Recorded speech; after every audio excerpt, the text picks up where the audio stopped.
Hello, Guilty Feminist. This is a very special culture episode of The Guilty Feminist. Susan Wokoma and I got to go backstage at the Harold Pinter Theatre in the West End to interview the 4 lead actors of The Hills of California. That's Helena Wilson, Ophelia Lovibond, Leanne Best and Laura Donnelly. It's a really beautiful play about women set in the 70s and partly in the 50s. I am sure that if you can get to London, you will want to see it. It's running right now until the 15th of June. I'm sure it will tour afterwards, and you can also get the play script if it's not coming anywhere near you very soon. And I think you'll really enjoy our conversation. The way Tom's edited it, you come in on a little bit of backstage chat, so you're going to hear a little bit more than you normally would. There's no formal start to this show, which I think you'll probably enjoy very much. It's a really fun, good time. Please come with me to the Hills of California.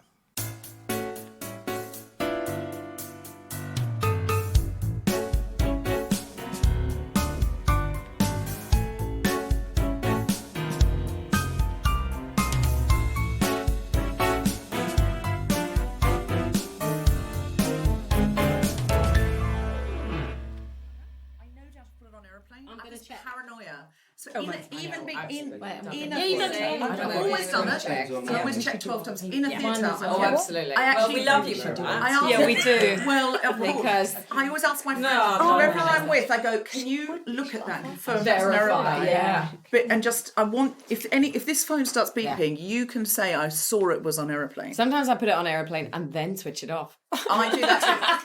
I have a friend night, because I was so close to the stage, I turned it right the way off. Because I was like, there's no 21st century noise also required. Watches. Yes. Oh, I know. People have Siri on their watch. I heard so many. Nobody's phone off last night, but I heard people's pill alarms going off. Yes. And some ladies like, yes. Don't get pregnant. Moral of the story. On brand. On fucking brand. We are ruining this day. I'm putting that. Can you come forward a bit for me as well? Oh, yeah. You're good. Chris is recording now. Okay. All right. Can I ask a question? Are we? Is it a no cursing podcast? Sorry. Yeah. We broadcast on His Majesty's Internet, where to date there have been no words of a cursed nature. It's cool. Honestly, feel free to open with "fuck my life, motherfucker." Brilliant. And that will definitely stay in the edit. It'll be a surprise, but it will stay in the edit. Excellent. All right. So both of us, Deborah, Susie. I think we were so excited by you, I think we might have forgotten to say who we were. But that's who we are. Susie, have you worked with any of these amazing people? I don't think I've worked with any of these amazing people at all. No, but I saw you sweat. Yeah, also long time Instagram. No, just when you just see someone on Instagram, I feel like you're their mate. We're friends. It's okay. It's in my head, we're like Instagram BFFs. We're BFF. Yeah. BFF, sorry. Hype squad. Yeah. Maybe not BFFs, but okay, I've got a new goal for this podcast.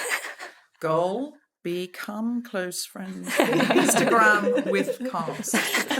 That's now my only goal. You have to tell me my hair looks nice in my DMs.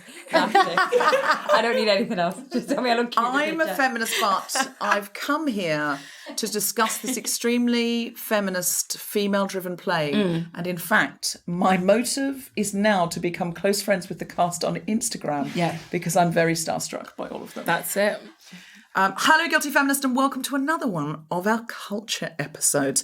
The Hills of California is the new play from acclaimed writer Jez Butterworth, and actually, as a playwright, my idol playwright, I look to him as gold standard. It tells the story of 4 sisters who were groomed by their mother for singing stardom in Blackpool in the 1950s, and who are now nursing that same mother through terminal cancer in the 1970s in the same guest house they grew up in. It's warm, funny, tragic, nostalgic, and very, very moving. To say that I loved it would be understatement of the year.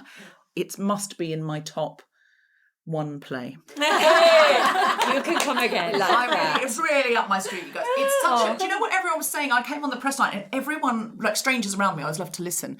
They were all going, God, that's a real play, isn't it? Like it's a real story, but it isn't, it's art, but it's also a real play and a real story. And so many people saying there's so many plays now that it's just a bit of meaningful glances and clever lines, but you don't really know what happens. And it's not, it's not as moving as all that, or it's art. It's either art, but it's not substance, or it's substance, but it's not art. And this is magnificently both. Last night, I saw it with my good friend and co-pilot, Susan Wokoma. Hello. Known very well to the Guilty Feminists as an actress and Guilty Feminist podcaster extraordinaire. Hello, Susan Wokoma. Hi, babes. Hey. Now, I've got exciting news for you. We are thrilled to be joined by the play's 4 leading actors, and you will notice that they're all women people. I know. What? Get out in the West End of At the same time. in London's glittering West End. And the male there are male characters, they're very much like wags, aren't they? They're wives and girlfriends. They just sort of come in and out, do a little bit, and then they're off. Wonderful actors. They're wonderful actors. Oh, go But wrong. it's about the sisters. It's about the glorious star performances, but it's normally the other way around, and I'm loving it. So let me please introduce to you Helena Wilson, who plays Gillian. Hello. Ophelia Lovibond, who plays Ruby. Hi. Leanne Best, who plays Gloria. Ah, yeah. And Laura Donnelly, who plays Veronica. Hello.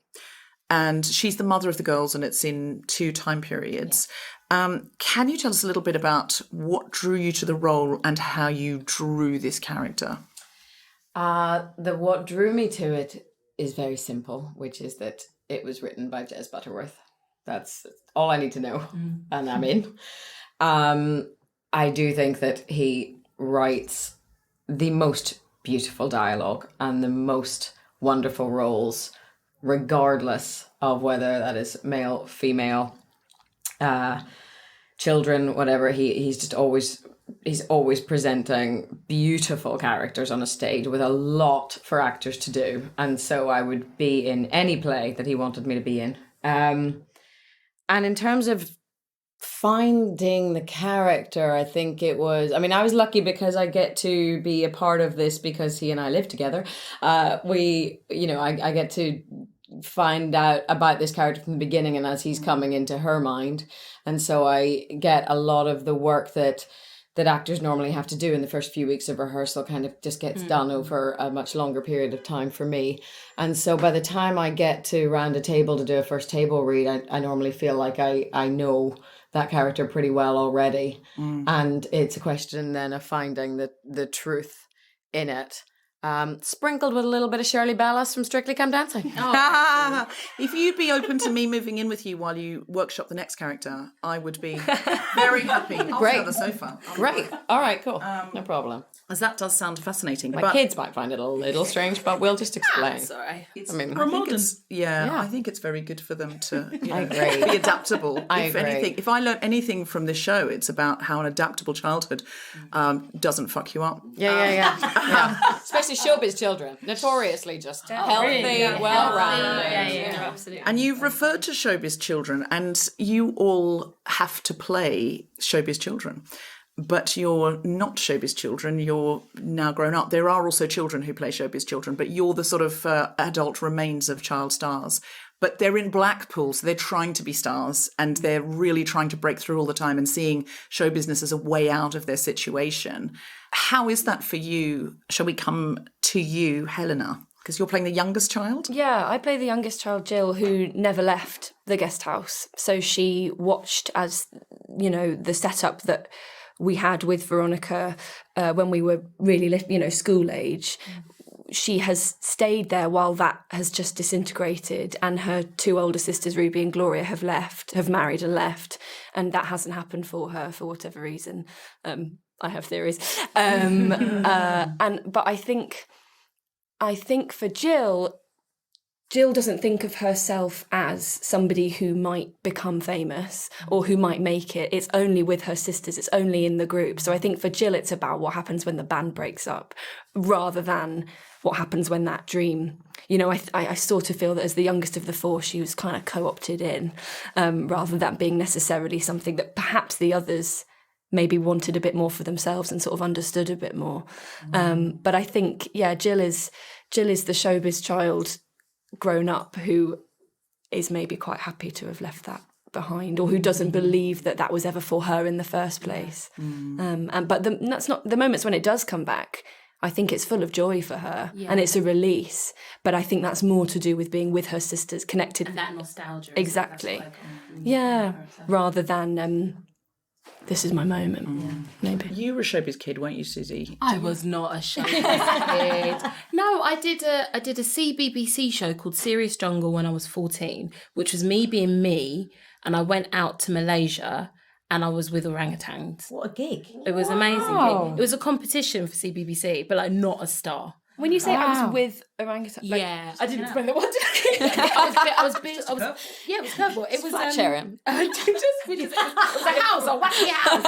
No, it was. Never replaced the milk. It was like a conservation program that was for CBBC, but it was also like the beginning of like reality TV. Actually, yeah. Do you? Yes, I do. It is a bit mad that was my life. So there are clips of me at 14 with a very squeaky voice, like holding orangutan, and so we were building like feeding platforms to reintroduce them into the wild. So that was like my first taste of television. Let's move on. So and that got you hooked.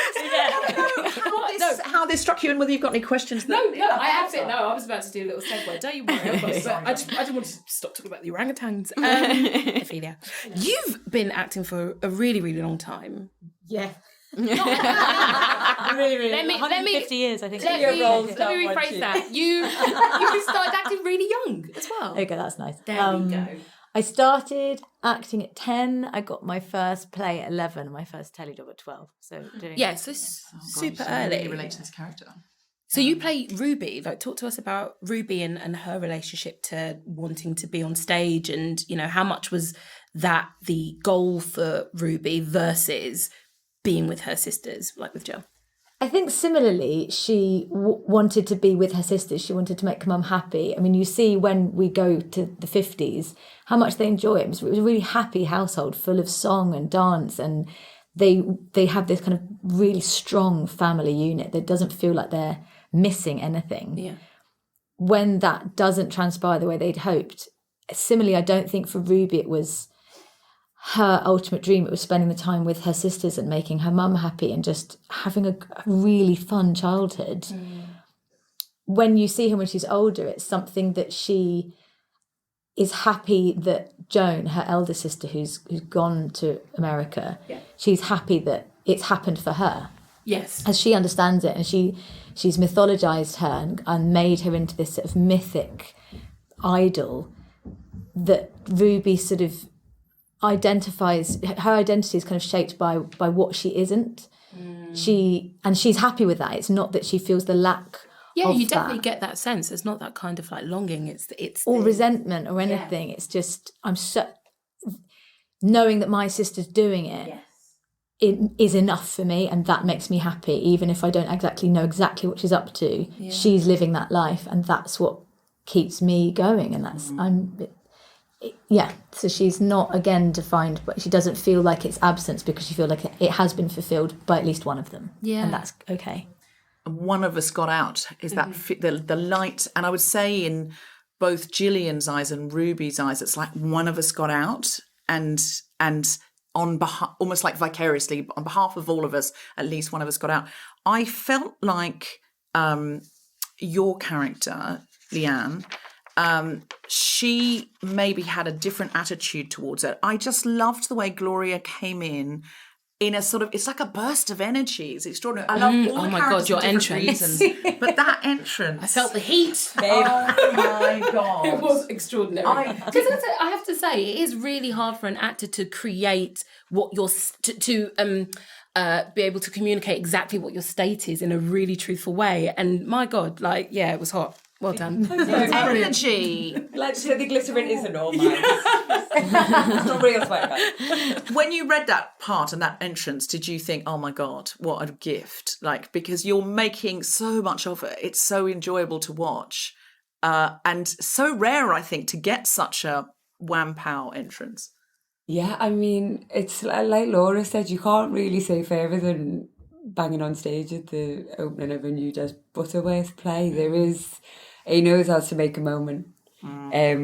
So it's so much fun, and it's really robust, and she is glorious Gloria, even though she is. It's really interesting, isn't it? Somebody said to me, you know, there's the trope of the hard woman, isn't there? The hard. It's funny you said the words. It's really glad that one of them got out, and I don't necessarily think it's trying to get out. Actually, I think it's the line that Veronica says when the guy in the guest house says, "You want them to prosper." It's not about prospering. She wants them to live. She wants them to soar. Yeah. And I think what I love about the play, and where I think Gloria's vast bitterness comes from, and vast disappointment, is that very often in those sort of funneled environments where people tell people who they're supposed to be. So in this instance, it's a working class seaside town. And by the time, you know, when we meet them, when we meet the Webb girls, I mean, Blackpool was Vegas. Yeah. It was, you know, the Beatles played there, Little Richard played, like everyone who was anyone came through Blackpool. So they're on this periphery. But I think for me, the notion that they're talented enough and they could have made it, and they're skint, but they're dreamers and they're artists. That's what she wants for them. So this notion, this is where Jez is a seer. Like, he just sees through all that stuff. Oh my God, Jez is here. Listeners, that is. That's my entrance. Gloria. I know the floorboard stitch. Yeah, I learned. Sean Dooley, that. But I think that's why I love it. You know, you were saying that I think quite often we can fall into, and we do this with everyone, we do it all the time, and I say this a lot, these will be sick of hearing me say it, but it's very easy to take places and people that have like a really archetypal available energy that we can identify as being vastly different in a little bit, then we boil it down to a stereotype, and if we're super lazy, you get a trope. And I see a lot of that, and I see a lot of it with women from these kinds of, these kinds of environments, heavily inverted commas. And what I love about this play is it sets it all in this, I mean, like, it's Greek tragedy levels. My granddad was a club singer in Blackpool, by the way. I spent my childhood there. Wow. Do you know what? I wanted to ask about Blackpool and about these seaside, because like you said, it was like Vegas, like the biggest stars performed there. What was the research that you had to do? Like you said, so you said that you've got that. Listen, mine was from the ages of about 4 to about 16, staying in a caravan park watching Edward Archer give his best. But what's amazing is, and again, this is what Jez does so brilliantly, it's the beginning of the end of the heyday, and then we meet them in the 70s, and we're about to not only this portentous energy, and they're these huge things that, you know, we talked about it a lot in rehearsals. God forbid you want more than your lot, because the price you pay if it doesn't work out is eviscerating. There is no room to fall, and I think that's why you're rooting for them so. You talk about like Greek tragedy, but I know that was so much where the beginning of the play had come from. In its genesis was that idea of the Greek character who will make a sacrifice for the gods in order for the gods to give them preferment or to, you know. And so I don't think for Veronica that it is about these girls becoming famous in the way that we now think of stardom, and you know, it's the idea of what that is shifted. It is just this idea that they will live these lives that will be magical, and she has seen something come down the line, because for a lot of people, Blackpool would have been the be all and end all of what they would want, but there's something she knows is coming, I think, on some level, that she can already see the end approaching, and she doesn't want them to be held back in the way that that I guess she has felt to some degree in her life. And And exactly as you say, Leanne, that's that idea of, well, God forbid that you should want it, because there will be a sacrifice demanded. And of course, in the play, there is a sacrifice demanded.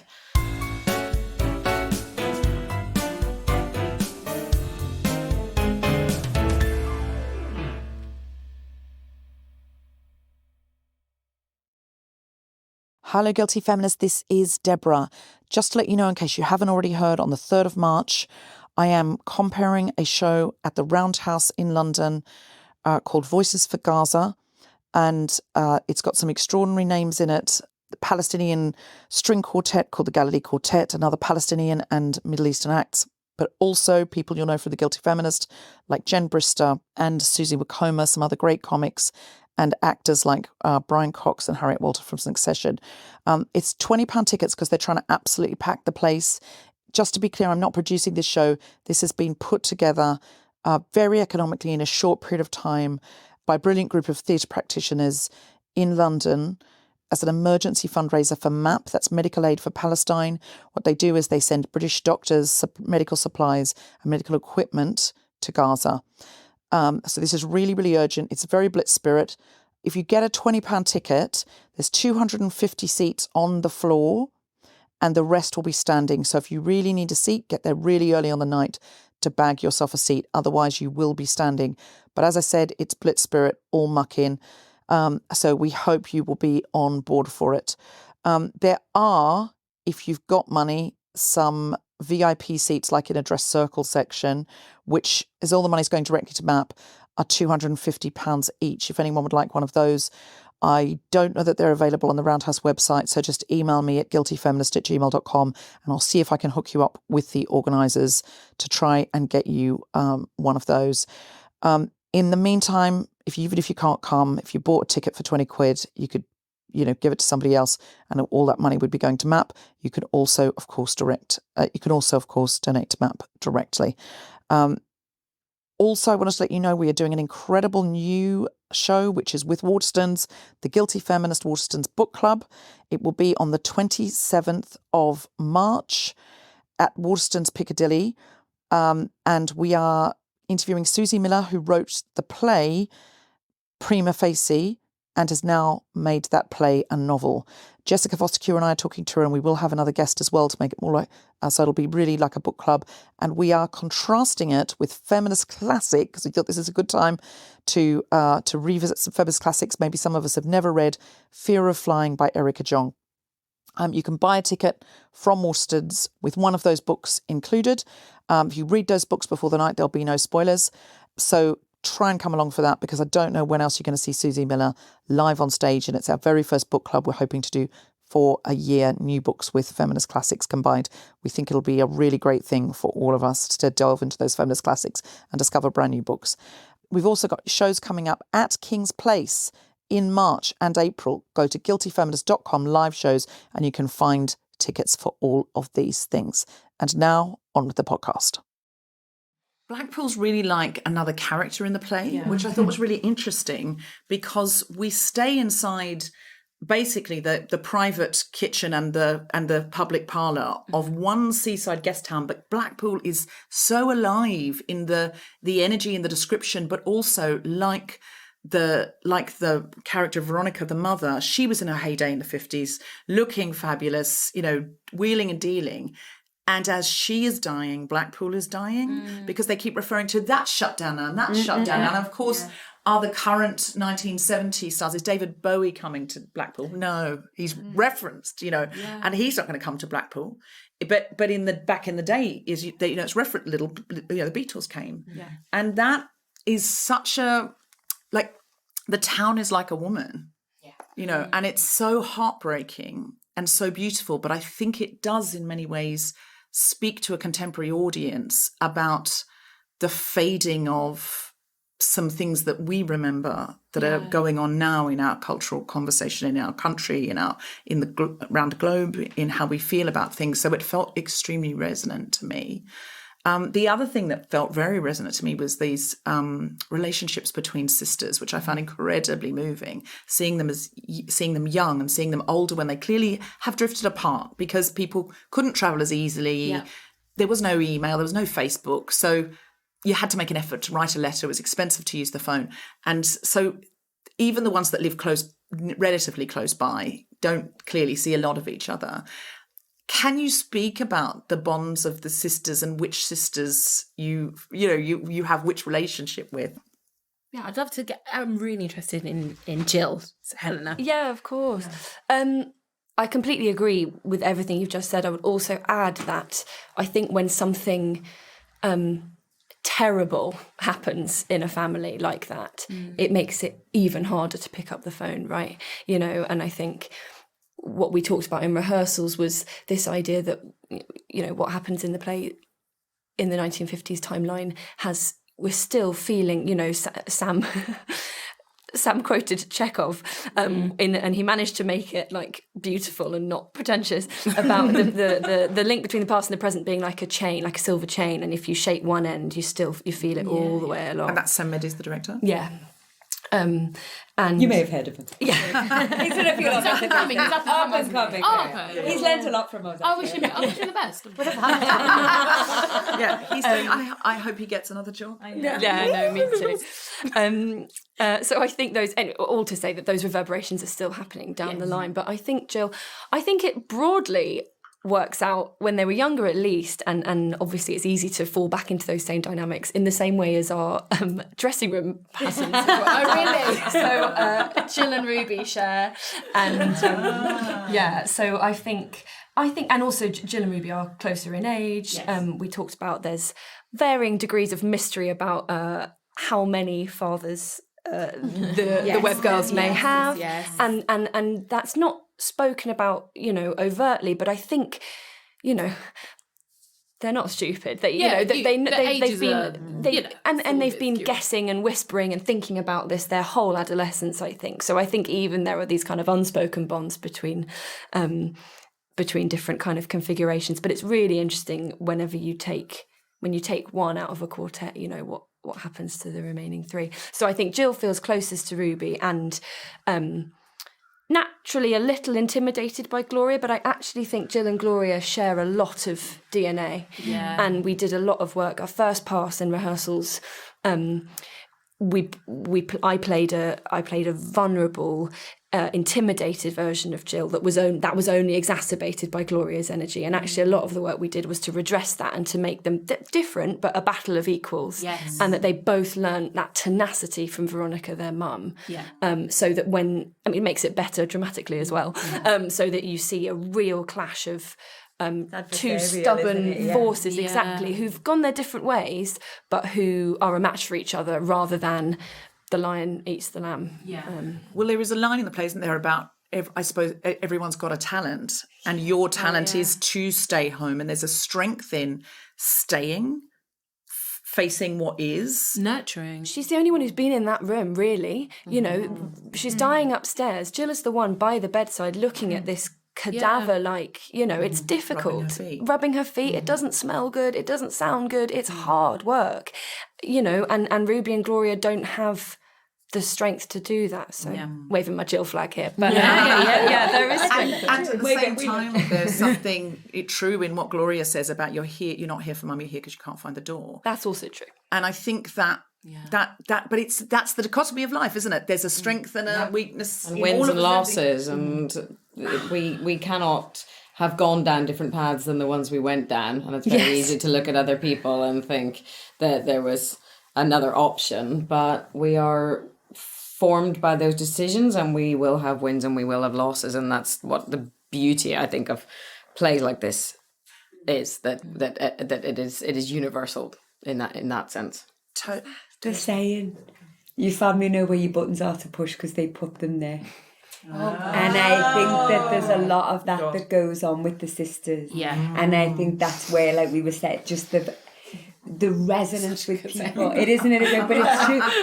And we had a really hilarious day in rehearsals where we were just like the end scene, and not to give anything, we're just lacerating each other. And you just think, like we said, repeat that they'll never come back from that. Yeah. And I think we've all had moments, it doesn't matter where your family's from, who you are, what the things that you can say to people that you are bonded with by love, those blood bonds. and then what that can lead to in terms of the understanding of yourself through another person. Yeah.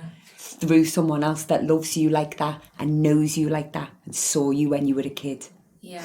I think it's very powerful. Isn't it? I find that so fascinating, the idea, like, because I've got a lot of sisters as well, where you're adults and you're sort of going around being an adult, but you do have that thing that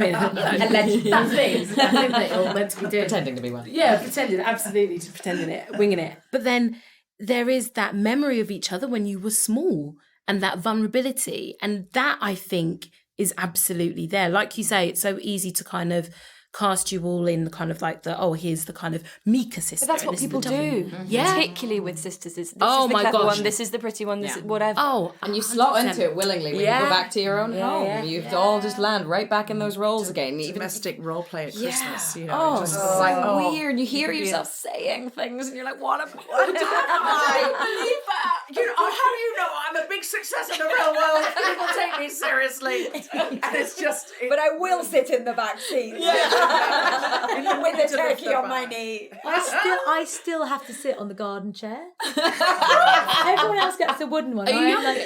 No, I'm the middle child, but the youngest was I'm kind of a bit middle, pampered, same, and same. my brother simply wouldn't even occur to him. But it's always like picking slugs off and spids and things, and just like this is not even comes into question that. Can I get a cushion? Stop making such a fuss. Oh, Ophelia.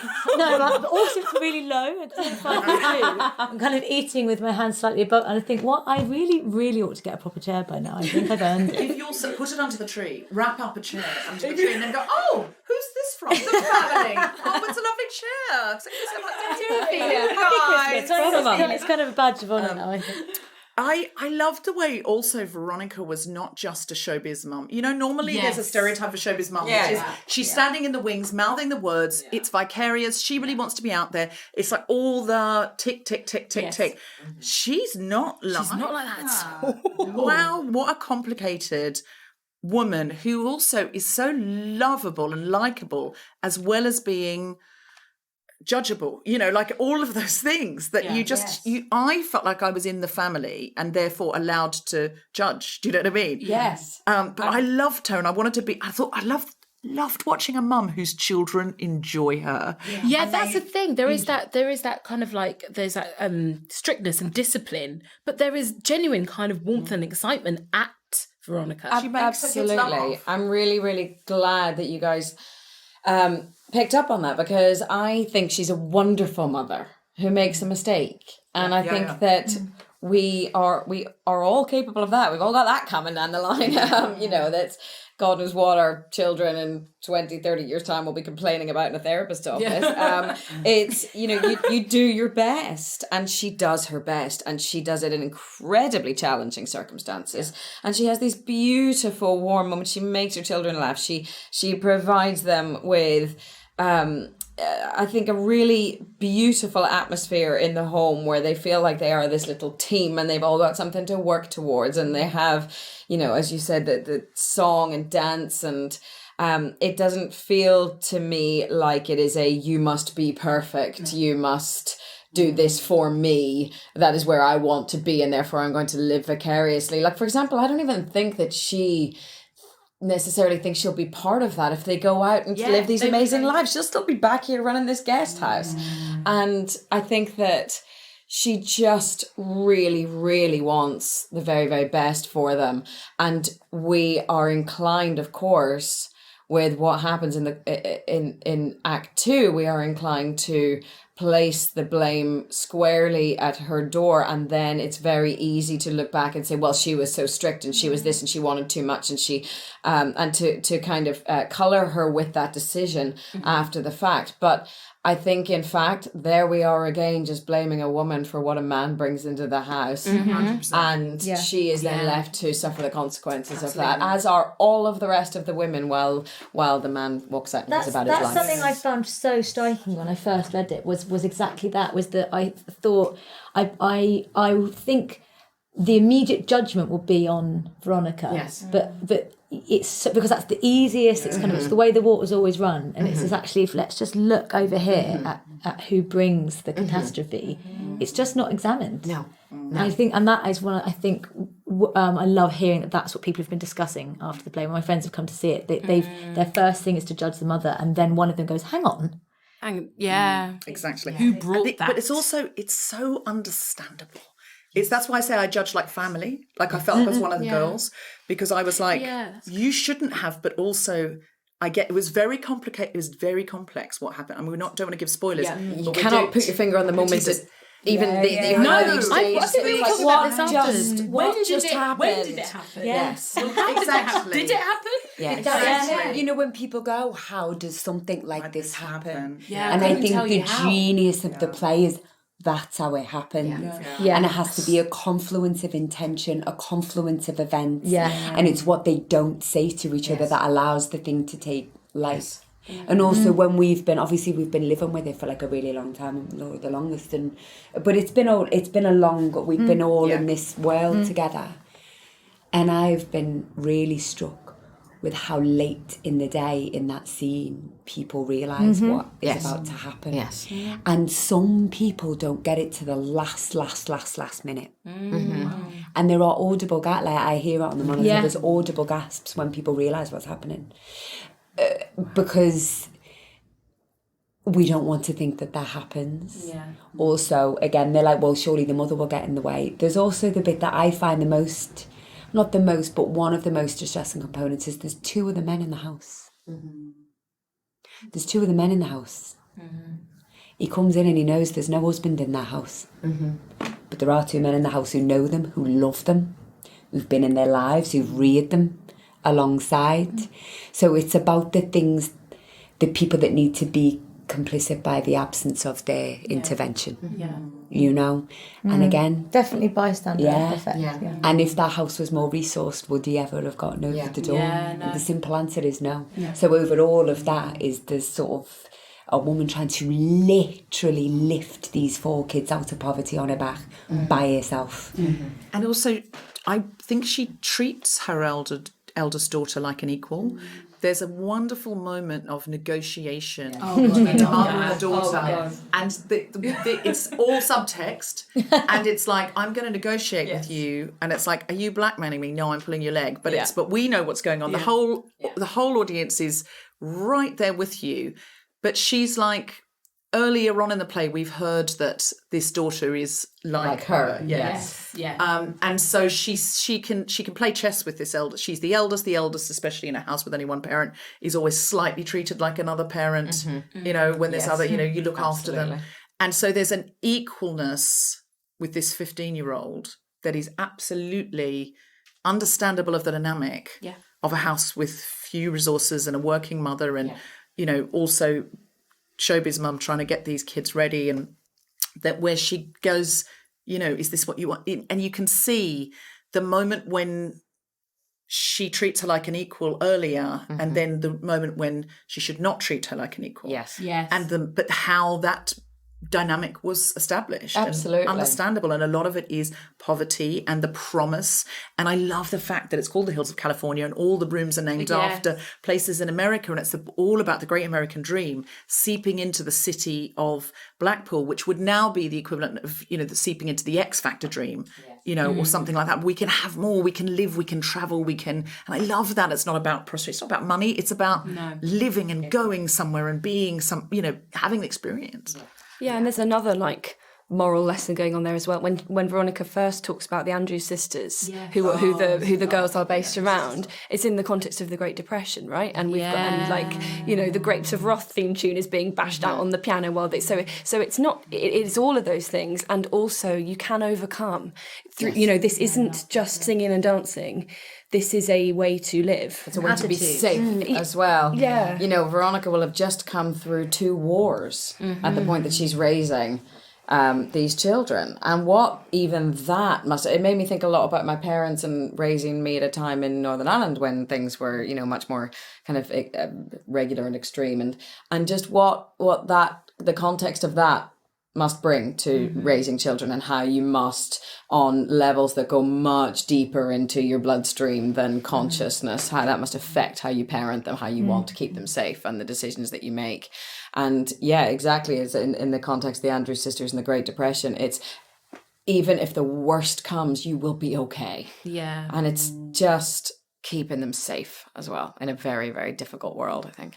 I think keeping them together as well, because Veronica could have looked at each daughter and gone, okay, you're going to do this and you're going to do this. Yeah. I felt like so much about them being tight-knit was when they go off to the London Palladium and you're not there because you've got to look after the guest house, they'll be together. Yes. There'll be one in the wings. There'll be, there'll be, I love the bit.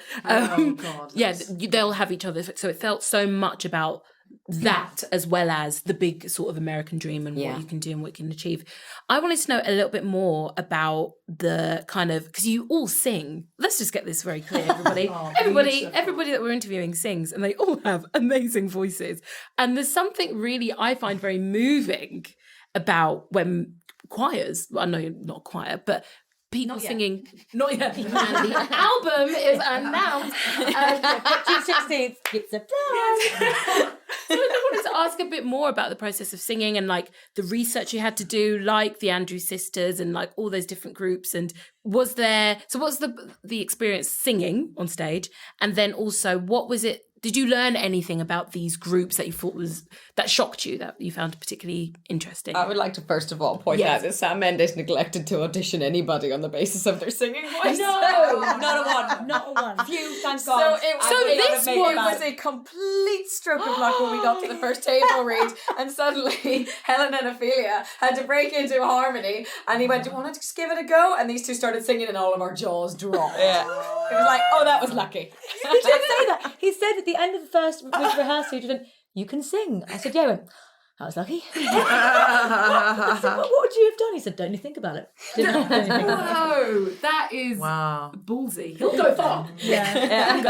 Close harmony is hard, and I don't read music. So Candida, who was our musical supervisor, she would be speaking in notes, which meant absolutely nothing to me. I said, "So is it up half a bit, or up like a whole bit, or down a bit?" Yeah. And then I was told by another director that Pavarotti used to note he couldn't read music, and he would just do a green arrow for up and a red arrow for down. I said, "So I'll be fine if it's good enough for Pavarotti." So, but it was really, really fun. It was basically one of the four tenors. We've got a gig at Rome. It would be, that was one of the most. I loved that element of it, because when you read it, you're reading lyrics and. You know it's a song, but it's only when you come to go, oh, this is actually takes quite a long time, and obviously when you're doing it in harmony and to pace and everything, that's a whole other part of that's a whole other character, and the fact that they find each other again through song, and it's when we're singing it on stage, it's some of the times I feel the least in control of my emotions. I feel that watching it, that's my visceral reaction to just any kind of singing or group activity, I guess. I'm like, we're all in it together. So moving. So what was the research that you had to do in terms of those groups like the Andrews Sisters, who were kind of referred to a lot in the play? Kind of the play gives you it.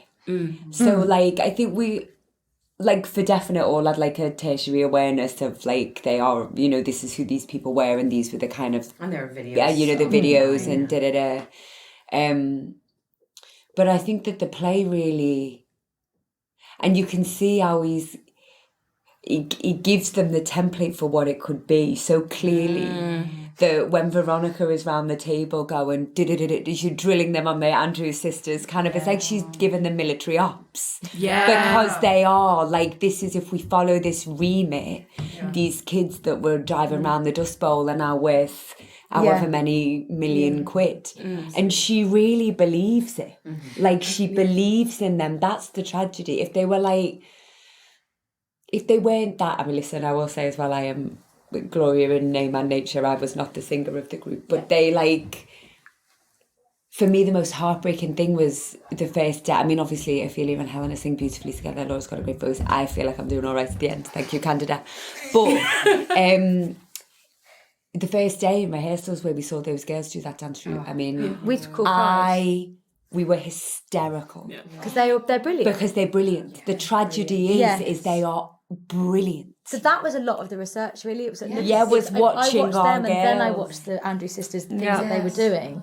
But I mean, it's that was a lot of the research, and then feeling how it was fleshing them out. I would also say really quickly, there's a thing that happens when you sing in close harmony, like you learn you get so fixated on your bit, getting your bit right, that you're kind of all just like with your fingers literally with our fingers in our ears, just trying to get our bit right. And then there's a thing that happens, which the character experiences too, where you have to subsume yourself into you have to stop just worrying about yourself and listen to the whole. And that's when you catch the older girls at that point in their journey, that's harder and harder to do as an adult, is to go, I have to let go of my shit and do what serves the thing. I mean, I think it's a perfect metaphor for the play and for family and for sisterhood, is that when you relinquish who you think you are and surrender to the group, you actually find a better understanding of yourself. And as the four of them link together and you surrender to that harmony, you find harmony. And we remind ourselves of that in acting it every single night as well. It's precisely the same lesson, which is if you serve the play, the story, and we all stay very, very linked. And Sam was wonderful at kind of doing our pre-match talk before our Oh, he's good. We were saying it's the Jürgen Klopp in the dressing room. Very good at those. Because he then did leave us. So. And then he got off. Yeah, exactly. But he knew how to run. Send you out. But yeah, he reminded us, you just have got to stay in that harmony together, particularly as the play goes on. Close. Interestingly, I noticed, or maybe I think it's just coming to me now, actually. This is the thing about a good play, is lines mean something to you the next day. That Gillian says, somebody asks her who her dad was, and she says, to deflect and jokingly, the Boogie Woogie Bugle Boy of Company B. Yeah. But actually, music and harmony is the dad of the play. Yeah. It's the second parent, is the discipline of coming together, the joy of coming together, the harmony of these girls being together. I hadn't thought of that. But do you know, it's so beautiful that you're doing that though, because ultimately as well, we're talking about things that are ritualistic. Yes. And women gather. Mm-hmm. Women gather in, whether you want to call it trauma or ritual or like whatever it is, and they ritualize their pain. And that's where this stuff comes from. So whether it's close harmony singing at the end, it's ritualized pain. Women know what to do with it. Yeah. They know how to alchemize it. When Ophelia says every night, how's that, Mum? That's as big a prayer to that's as big as you would ever get. So it is that. Yeah. They gather. Women know what to do with their pain when they gather. And that is the perfect place to leave this podcast. But I really recommend, if you can get to the Hills of California, possibly. It's currently in the West End. I'm sure it will tour forever. I'm sure it will. I heard people on press night going, well, that's a shoe-in for Broadway. So good luck. Have fun in New York. Yes. Have fun in New York. Your mouth. There's no way that's not going to Helen Mirren's going to be amazing playing Gloria. You are the young Helen Mirren, and she will queue for tickets to see it. Can you put that on a t-shirt for me? Absolutely.